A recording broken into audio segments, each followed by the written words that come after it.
Polisi na RIB bakaba bafashe ibicuruzwa bya magendu byambukiranyije magendu. Ibi rero bikaba byafashwe, harimo ibicuruzwa bigiye bitandukanye, harimo za mukorogo, hakabamo ndetse n'inzoga zihenze. Ibi byose rero umuvugizi wa RIB ndetse na polisi y'igihugu y'u Rwanda bakaba bagize icyo babivugaho ndetse bakagira byinshi bihanangiriza abacuruzi bambukiranya imipaka.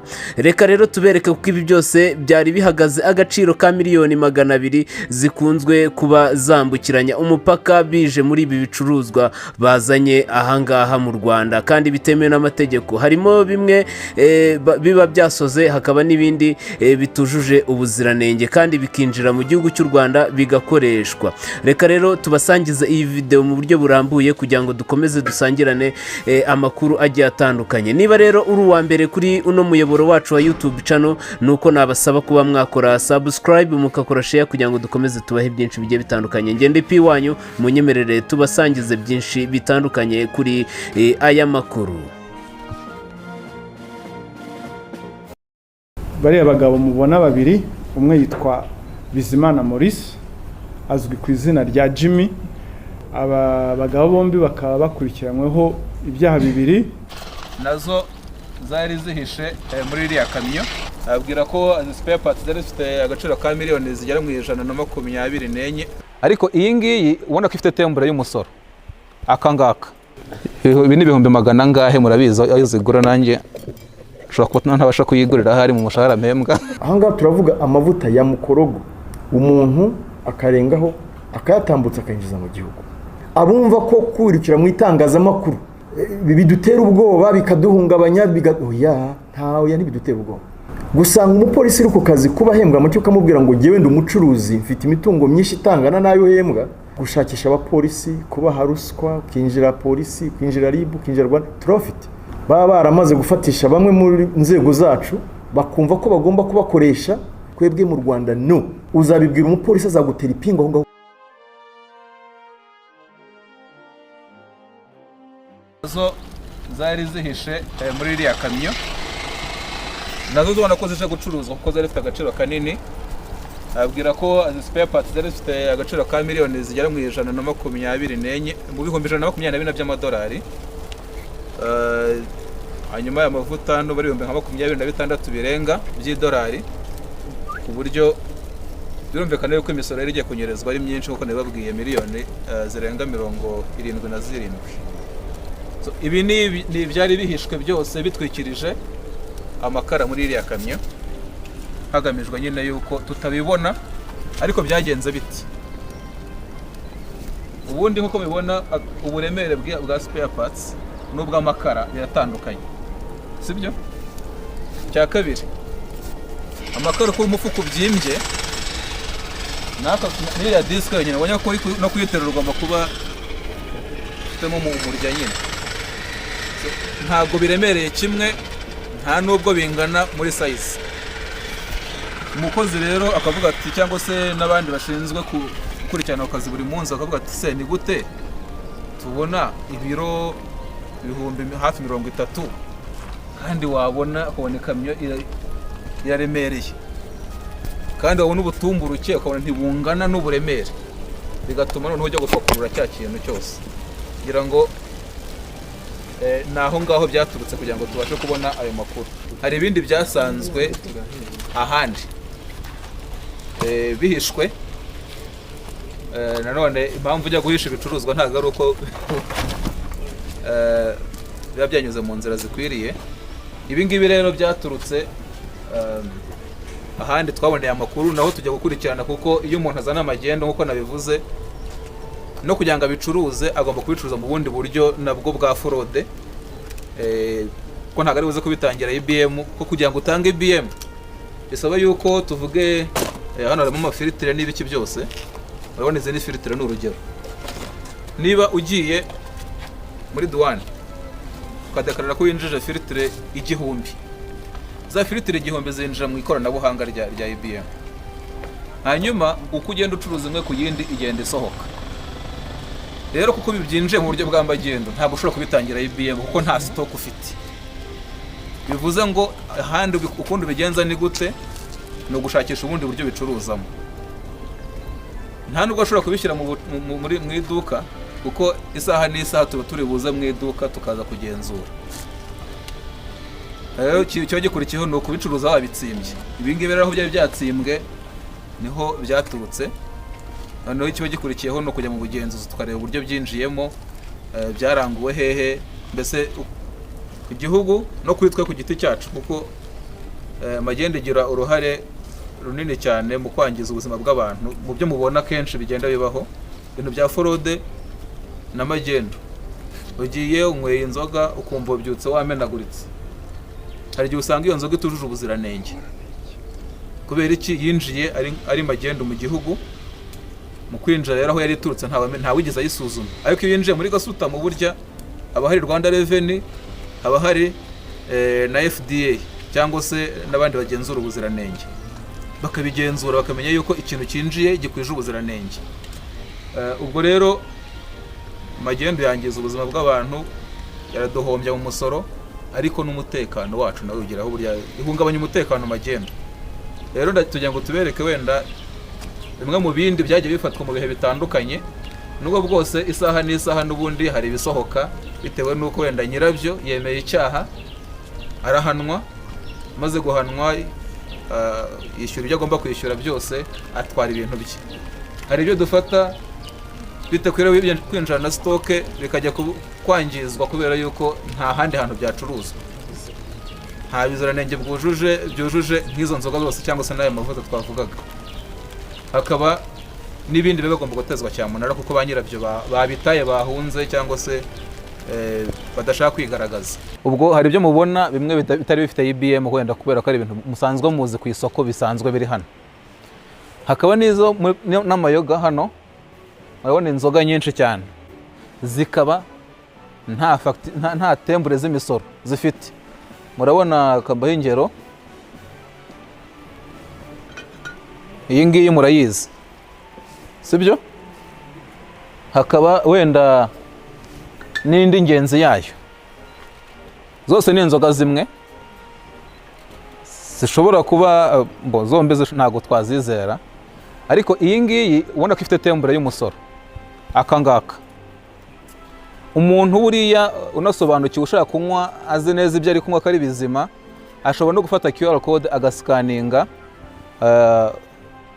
barcode iriho hano, akabasha kubona amakuru agendanye n'iyi nzoga yose. Ubwirwa n'iki ko ari y'ukuri? Ni uko amakuru ubona, ibyo ubona gutya n'amaso bihura n'ibiri muri aya makuru kuri iyi code cyangwa se QR code iriho hano. Ugahita umenya neza yuko ikintu ugiye kunywa cyinjiye neza, cyasuzumwe n'abafite ubunararibonye, ububasha, kikaba nta kibazo cyaguteza ku buzima. Ubwo wakwifuza kugira ngo ajye bikora, ya downloadinga icyo twita tax stamp scanner, ni app, akayishyira muri telefone ye. Wajya kugura ukabanza ukareba, ukamenya yuko inzoga ugiye kunywa nta kibazo na kimwe ifite. Hakaba rero n'iyi ngiyi murabona ko nta stamp ifite.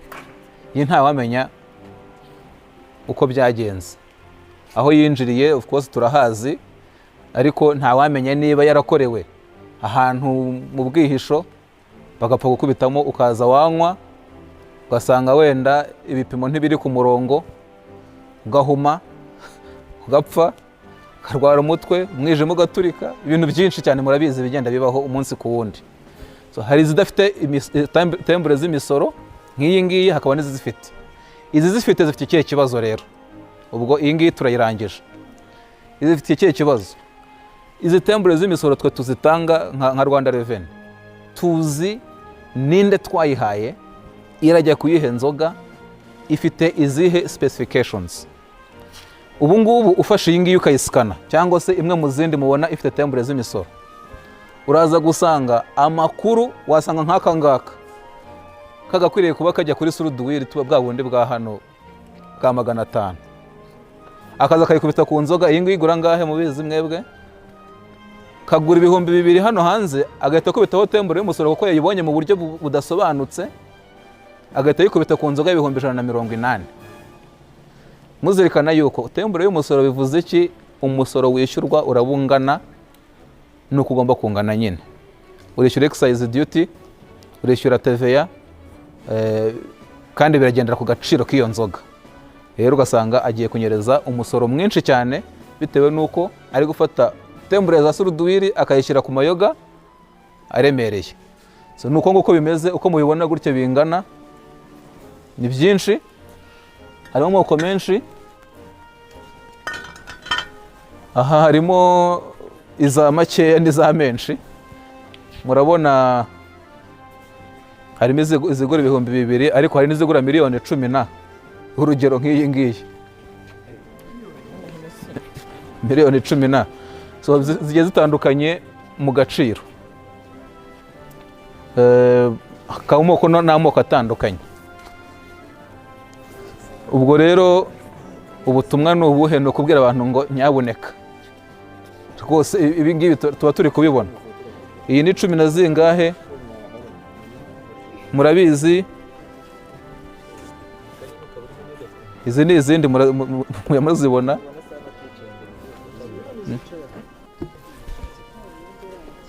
Urabona izi nazo murazizi, ibi ni 100,000 angahe murabizi ayo zigura. Nanjye ushobora kuba ntabasha kuyigurira ahari mu mushahara mpembwa. So ibi ngibi rero ni ibyo tugenda dukora umunsi ku wundi, twose dufatanyije n'izindi nzego. Murabonamo amoko atandukanye. So ibi ngibi bigendanye n'inzoga nk'uko nabibabwiye nanone, by'umwihariko nk'abanyamakuru rwose mudufashe muri iyi minsi y'ukwa 12. Ubu turi gufata byinshi cyane by'inzoga. Kubera iki? Bazi ko nyine tuzishima mu minsi mikuru tugasanyuka, niba hari gusanyuka sinzi ko babivuga. Rero benshi bari kuzinjiza ariko natwe turi kuzifata nyinshi rwose, kandi n'imbaraga navuga ko ziyongereye ku rwego rwaho n'inzira waba uzi ko uzi ko iri safe cyangwa n'amanyanga yandi natwe turayazi, kandi dusanzwe tunabibabwira. Ayo manyanga turayazi, kandi ntago nabaha garanti yuko muri uyu mwaka biri buze gukunda. Hano harimo amahenesi, hano harimo ama Remy Martin, Hendrix, ni nyinshi. Ni inzoga zikorerwa mu bihugu by'abaturage. Iyi ikaza yitwa Hennessy, uzi ko ari Hennessy VSOP. Izi abantu bakaziyengera bagashyira amacupa, bagashyiraho nyine mu macupa asanzwe. Ibi ngibi rero uretse ku ngaruka z'umutekano ariko bigira n'ingaruka ku buzima bw'abantu. Yenda turi abahanga mu by'ubuzima, abazi izi nzoga zishobora kuba zengera imyaka irenze 5 kugira ngo ishye abantu banyu, ariko uyu nguyu usanga wengera iminsi 3 ukwezi bagashyira ku isoko abantu bakanywa. Ingaruka zazo bene ibi nzoga rero ni nyinshi, kandi wibuke ko ayigurisha nk'aho ari inzoga original, ntabwo ayigurisha nk'inzoga yengera ukwezi kumwe. Iyi ni indi kategori rero zikorwa mu bihugu, kandi abazigura baba babizi ibyo bagura. Bivuze ko dufite abacuruzi batari inyangamugayo bagaburira abanyarwanda ibintu bishobora kubica. Umuntu udatekereza ko roca n'uzamubera umukiriya n'ejo hazaza, kibaza ubucuruzi bw'uko aho ashaka kubuganisha ariko bushobora.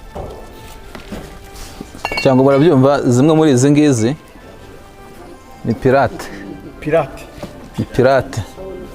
Ntago zakozwe n'inganda zibyemera.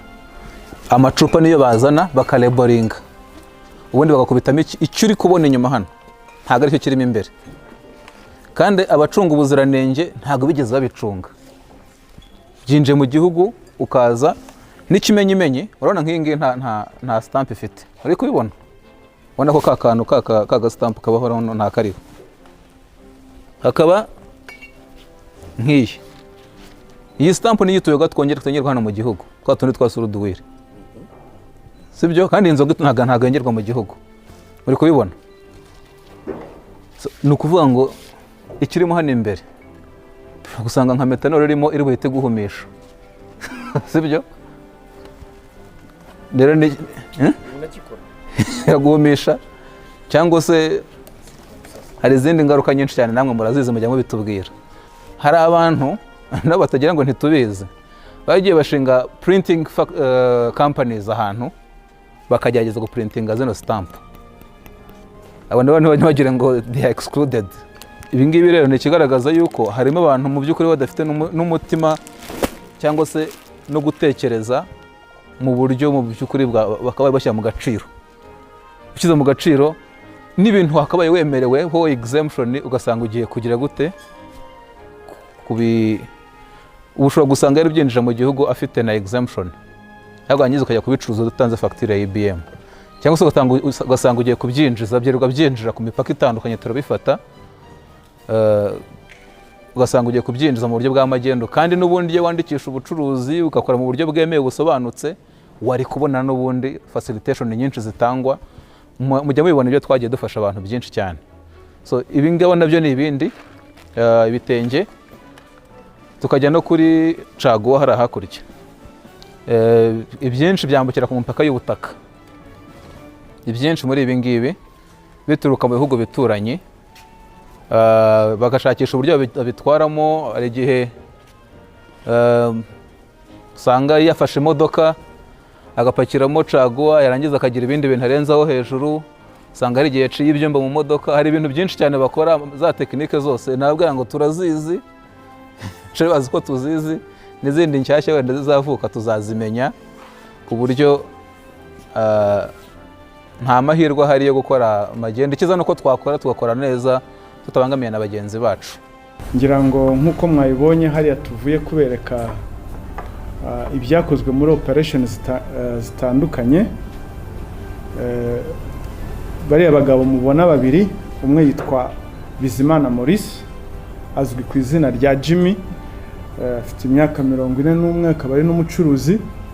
Uriya wundi mwabonye ni Kagabo Mark, akaba ari umushoferi. Aba bagabo bombi bakaba bakurikiranyweho ibyaha bibiri, icyaha cyo kwinjiza amagendo mu Rwanda ndetse n'ubufatanyacyaha kuri icyo cyaha. Uriya mushoferi witwa Mark niwe wari utwaye iriya modoka mwabonye. Imizigo yari irimo yari itwawe yari ya Bizimana Maurice. Bakaba barafashwe binjiza amagendo mu gihugu. Ngira ngo mwabibonye harimo za spare parts, harimo amavuta yo kwisiga amwe atanemewe, amwe azwi ku izina rya mukorogo, ndetse n'inkweto. Ibintu bikaba byarafatiwe ku mupaka wa Rusumo bagerageza kubyinjiza mu Rwanda. Byafashwe amakarito 300 ya spare parts, biriya byuma by'imodoka, nari amavuta yo kwisiga ndetse na ziriya nkweto. Bafashwe ngira ngo mwabibonye bifite agaciro kari hejuru umusoro agombaga kwishyurwa wari ugiye kunyerezwa, wari hejuru ya miliyoni 77 nizo za agaciro k'umusoro yagombaga kwishyura. Urumva ko n'amafaranga menshi. Ubwo rero ushobora kuvuga ati hiyongereho n'amande kuko byafashwe byinjira azarenga. Kagabo Mark we hari umuzigo wemewe wari yagombaga kwinjiza mu gihugu w'abandi bantu bari bamutumye, hanyuma we wa muzigo wemewe ahishamo ibindi bintu, ya makara mwabonye ahishamo ziriya spare parts. Ubwo akaba ari uburyo bakoze bwo kugira ngo bahishe, bagerageze guca muri humye inzego zishinzwe umutekano, ariko ntibyamuhiriye, ndetse n'abandi bose bigerageza ntabwo bizabahira kuko ingamba zo kurwanya abantu nk'abo zirahari. Ibyo rero bimaze gufatwa, iperereza ryarakomeje kuko ntabwo wakeka ko uwafatiwe ku mupaka ari byo bintu byonyine yari afite. Iperereza ryarakomeje hafatwa na biriya bindi yari yarahishe muri store. Ngira ngo mwabibonye nabyo yari yarahishe muri store. Ubundi wamugana umuntu ucuruza kuki ibyo acuruza ajya kubihisha ahantu. Kagabo Mark rero yahise afatwa nawe ndetse n'uyu Bizimana Maurice. inzira z'ubutabera ziratangira zo kugira ngo bashyikirizwe inkiko. Bafungiye kuri sitasiyo ya Rusoro ndetse dosiye yabo ikaba yamaze gushyikirizwa ubushinjacyaha. Ibi byaha rero baregwa, iki cyaha cyo kwinjiza magendu ni icyaha giteganywa n'ingingo ya 200 mu gakakadi 3 y'itegeko rigenga gasutamo z'umuryango wa Afurika y'Iburasirazuba. Iki cyaha gihanishwa ibihano biremereye, baramutse babemejwe n'urukiko bahanishwa igifungo cy'imyaka 5 cyangwa se gucibwa amande angana na 50% by'agaciro k'ibicuruzwa byinjijwe ku buryo bw'amagendu, cyangwa se ibyo bihano byombi. Ubwo urukiko nirwo ruzagena ibihano bazahabwa, imyaka 5 y'igifungo cyangwa se 50% by'agaciro k'ibicuruzwa byinjijwe ku buryo bw'amagendu. Urumva n'ibihano biraremereye. Ufashe ariya mafaranga ukumva ukareba 50% yayo yuriya musoro yagombaga kwishyura, ntabwo ari amafaranga, ntabwo ari igihano nticyoroshye. Niyo mpamvu tubwira abantu rero bishora muri ibi bintu bishobora kurangira bavuye muri business, kubera ko ntabwo bizihanganirwa ku bw'uburemere bw'ibikorwa bakora. Mu by'ukuri tukaba tugira ngo tubaho ubutumwa nk'abafatanyabikorwa nk'uko dusanzwe tubabwira, mu rwego rw'ibihano biraremereye. Ngira ngo bagenzi banjye baraza no kubisobanura. Hari n'ibindi Commissioner Pole yabasobanuye hariya ku bw'ingaruka ibi bintu byinjira bitujuje ubuziranenge bigira. Ikindi dusaba abantu, turasaba abantu kugira ubufatanye. Nta muntu n'umwe kugeza muri uyu mwaka nta muntu n'umwe utazi akamaro k'umusoro. Niba mubona dufite imihanda mizima, tukagira ibitaro, tukagira amashuri, ibyo byose ni ukubera imisoro. Ntabwo rero umuntu winjije magendu wagomba kumuhishira ngo uceceke ngo wumve ko ngo ni ibintu byo kwirwanaho. Oya, ntabwo ari ibintu byo kwirwanaho. Uriya abangamira iperereza, abangamira iterambere, nicyo mvuga. Umuntu nk'uriya unyereza umusoro ababangamiye iterambere ry'igihugu. Ibi byose twabigezeho kubera imisoro. Rero abashaka guca munsi abandi ntibatanga amakuru bahishira, turabasaba ubufatanye bwo gutanga amakuru. Ikindi kandi tubabwira abo bose bumva ko bazishora muri ibyo ngibyo, ntabwo ushobora kubikora rimwe, ariko ubwa kabiri ntabwo byanze bikunze uzafatwa. Ubushobozi burahari, ubufatanye bw'inzego burahari, n'ubufatanye n'abaturage burahari. Tukaba tubabwira rero ngo mutugereze ubutumwa kuri abo bantu. Murakoze, nagira ngo Pole nawe akomeze agire ubundi butumwa atanga. Reka ntangire mvuga nti zimwe mu nshingano za polisi harimo gutahura, kurwanya no kuburizamo ibikorwa byose bihungabanya ubuzima n'umutekano w'Abanyarwanda, ariko ubuzima n'umutekano w'igihugu n'iterambere ryacyo. Ni nayo mpamvu dufite umutwe wa polisi ukora muri Rwanda Revenue mbabarire ukora na Rwanda Revenue umunsi ku wundi kugira ngo dukurikirane ibikorwa nk'ibyo. Ibyo tubona bigize icyaha tukabishyikiriza abagenzi bacu mu rwego rw'ubugenzacyaha RIB kugira ngo babashe gukurikiranwa mu buryo bw'amategeko. Singaruka ku byo bagenzi banjye bavuze kuko hari ibyo duhuriyeho birimo ingaruka amategeko yangirije aba yirengagijwe cyangwa aba yishwe. Ariko uretse ikintu cyo kumunga ubukungu bw'igihugu twese tugenderaho bubyara ibyo mugenzi wamaze kuvuga, imihanda, ibikorwa remezo, amashuri, amavuriro n'ibindi, ariko harimo no guhombya abacuruzi b'inyangamugayo. Hari abacuruzi b'inyangamugayo baba biyemeje gusora iki gihugu kugira ngo iyo misoro iboneke, babihomberamo kuko hari abandi bumva ko baca inzira z'ubusamo bakajya babona inyungu z'umurenge. Abo rero b'inyangamugayo nabo tugomba kubarengera ni inshingano zacu, ariko hari ikibazo cyo guhungabanya ubuzima bw'abantu. Aha ngaha turavuga amavuta ya mukorogo. Inzego zibishinzwe zaricaye zirayapima zisanga yangiriza uruhu n'ubuzima bw'abantu, ahagarikwa mu gihugu, umuntu akarengaho akayatambutsa akayinjiza mu gihugu. Inzoga z'inkorano zitujuje ubuziranenge zangiza ubuzima, imyijima, impyiko n'uburwayi butandukanye butaboneka none uyu munsi, bugira ingaruka ku buzima bw'ejo twebwe tutabona bw'igihe kirekire. Ibi nabyo dushinzwe kubirwanya. Ariyo mpamvu mu byagaragaye mwabonye ibyo byose birimo. Kandi ibicuruzwa byose byinjiye muri ubwo buryo, iyo byinjiwe mu buryo butemewe n'amategeko, mu buryo bw'amagendo, cyangwa byinjiye bifite stamp z'impimbano, nibyo bya bindi usanga turwana n'abacuruzi badashaka gukoresha IBM. Ni nabo bakora anti campaign yo kurwanya IBM, kuko IBM iribereyeho kugira ngo ice ubucuruzi bw'amagendo buhombya leta. Abayirwanya bose kandi bitwaza bamwe mu banyamakuru cyangwa abo bitwa ngo ni social media influencers, sinzi imba babikora babizi cyangwa batabizi, bagashaka kugaragaza ko IBM idashoboka. Ikidashoboka ni iki? Niki kinanirana kugira ngo umuntu akore ubucuruzi bunyuze mu mucyo? Aburo nibo usanga barwanya kampeni ya IBM bakwereka uburyo idashoboka, kandi mu by'ukuri dufite benshi bayikoresha kandi gashoboka.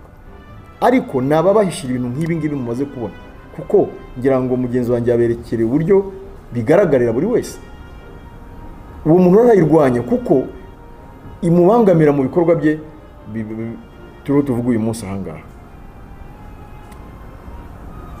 Ariko reka ngire icyo mbongereraho, yenda ku yandi makuru twebwe duhora kuri tele, duhura n'aba bantu, duhangana nabo, tuganira nabo, ibyo ngira ngo mudufashe gutambutsa ubutumwa, wenda kugira ngo ababitekereza, ababyitwaza, ababumva ko ariko bagomba gufatwa, babyirinde, babicikeho. Ibintu byo kumva ko umuntu wese tubonyeho ikibazo cyo gucuruzi bw'amagendo, cyo kudakoresha neza IBM cyangwa utayikoresha, kumva ko agomba kwitwaza itangazamakuru ngo rimugire umwere, rimwoze. Ntabwo ibyo ngibyo tuzabitinya, ntabwo tuzaritinya, tuzamukurikirana nk'uko bikwiriye rwose. Abantu babyumve, abumva ko kwirukira mu itangazamakuru bidutera ubwoba, bikaduhungabanya, oya, ntawe ntibidutera ubwoba. Ahubwo mbona no kuvuga ko namwe muzajye mushishoza, mujye kure, murenge ku byo mubwiwe, mutera indi ntambwe, mwumva ukuri kw'ibintu, kugira ngo mu banyamakuru dufatanyije muri uru rugamba. Ntabwo mvuze ngo nimukafate inkuru, nimufate inkuru, ariko mwigire inyuma gato, mucukumbure. Cya kabiri, gusanga umupolisi uri ku kazi kuba ahembwa mu cyo ukamubwira ngo jyewe ndi umucuruzi, mfite imitungo myinshi itangana nayo uhembwa, none ukumva ko utahagarika, utabazwa. Ibyo tubimenyere mu bindi bihugu, aho wumva umucuruzi ahabwa tretema idasanzwe, akarindwa no mu manyanga. Twebwe mu Rwanda no. Uzabibwira umupolisi azagutera ipingu aho ngaho ku muhanda. Nimba uri umucuruzi wumva ko ugomba kuba traité, ugafatwa neza nk'uko bishaka, kurikiza amategeko, tuzagufata nk'umuntu w'inyangamugayo ufatanyije natwe mu guteza imbere iki gihugu. Ariko niwitwara nk'umuntu ushaka gukwepa ibi bintu, twagufatira amanyanga ugashaka ko uhabwa first class treatment, biragoye. Kambibabwira, ntibishoboka. Kugira ngo ubaho uriyubaha, iyo wimye icyubahiro, mu Kinyarwanda baravuga ngo wigize agatebo uyora ivu, kandi iyo ivu usa naryo.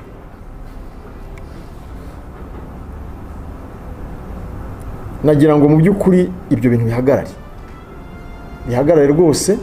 Ariko nanone gushakisha abapolisi, kubaha ruswa, kwinjira polisi, kwinjira RIB, kwinjira Rwanda, turafite. Hari kesi nyinshi dukurikirana, hari n'abatari mu gihugu.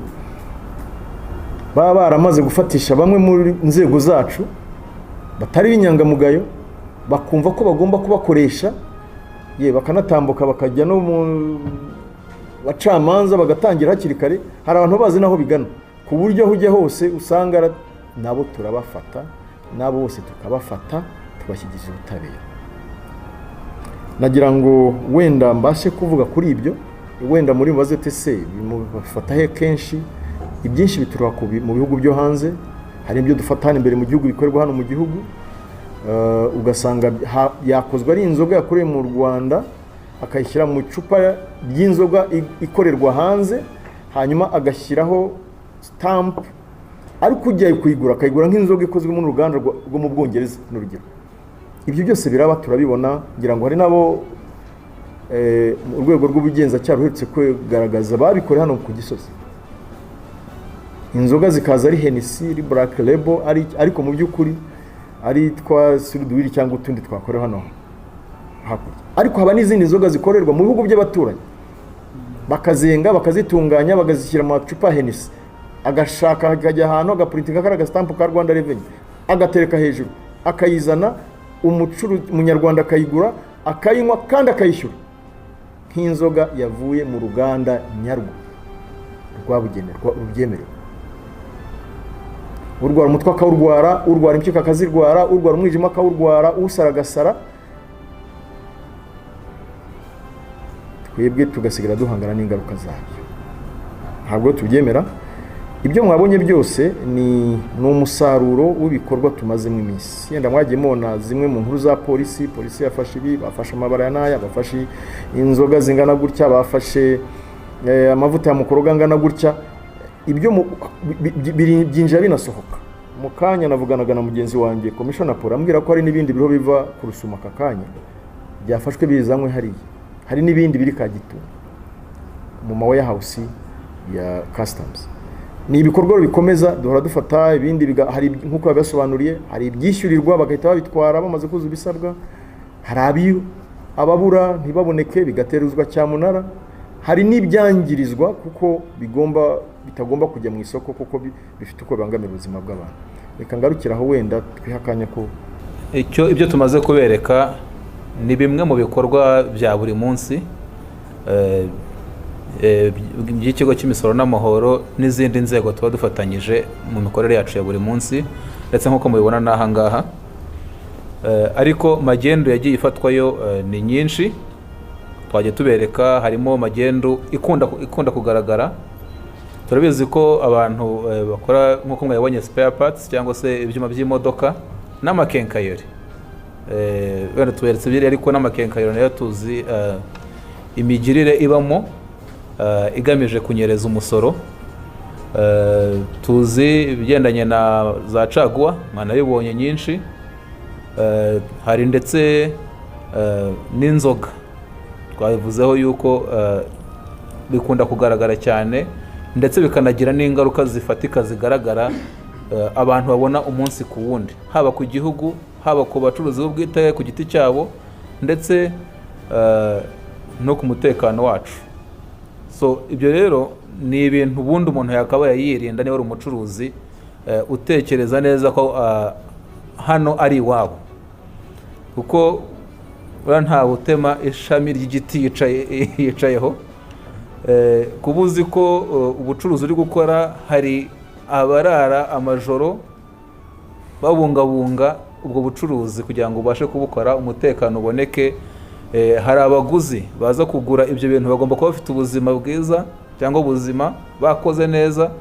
Wangiza ugafata inzoga y'inkorano ukayibaha, umuntu akabyuka umwe yahumye, undi yapfuye, undi yarwaye.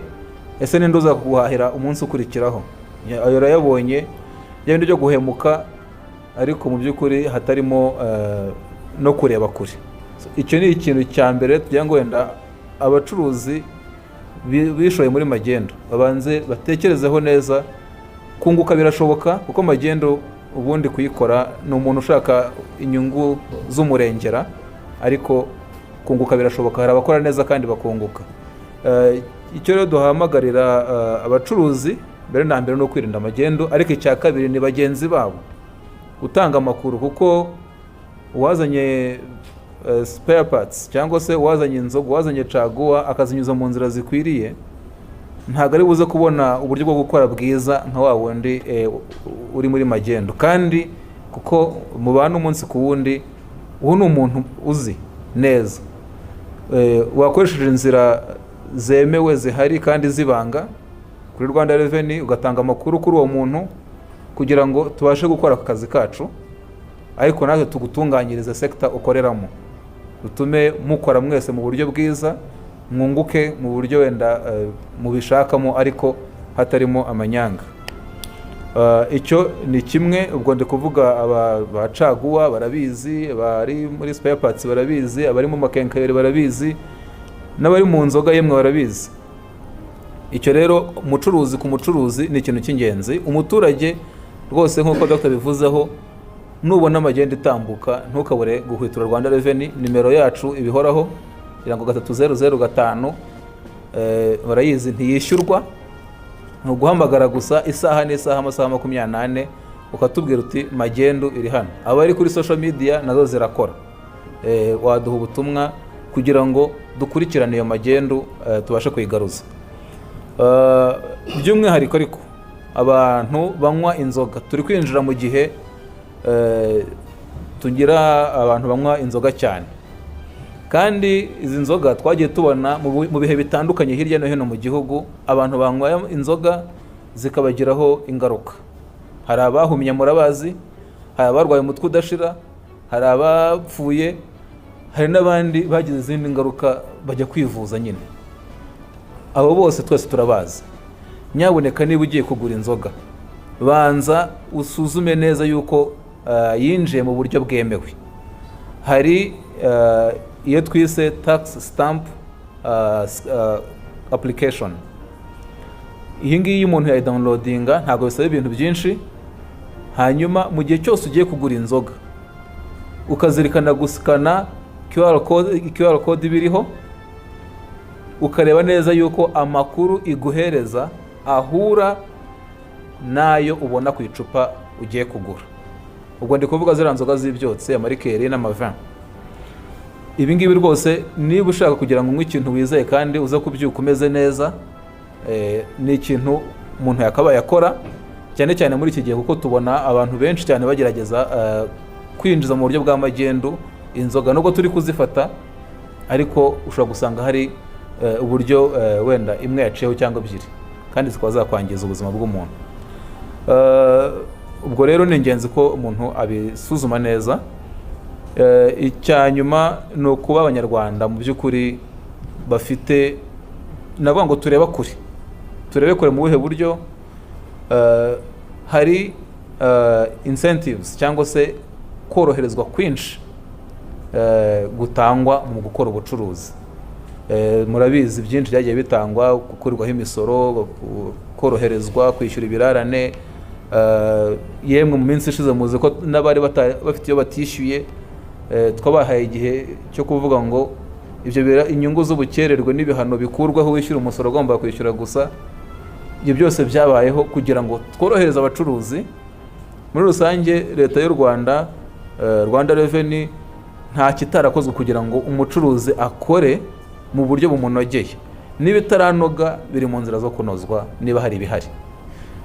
Ubwo ni ukuvuga ngo iki?